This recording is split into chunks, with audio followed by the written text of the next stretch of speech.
Alright friends, today we've got a special kind of quiz.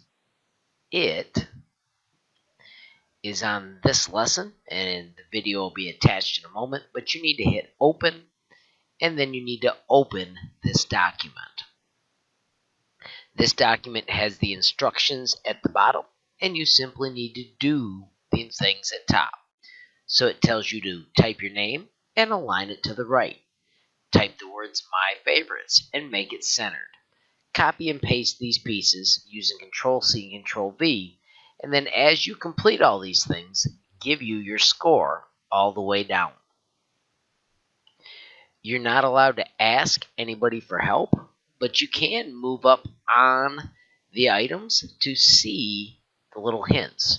So like here's the line spacing one, and then oh my gosh, right here as you get to the part where it says do the line spacing, this is where you'd go to find it. So it needs to be totally silent while we work through these. Get through all of them, and when you're done, I want you to actually turn in the whole file to Google Classroom with your score filled in at the bottom.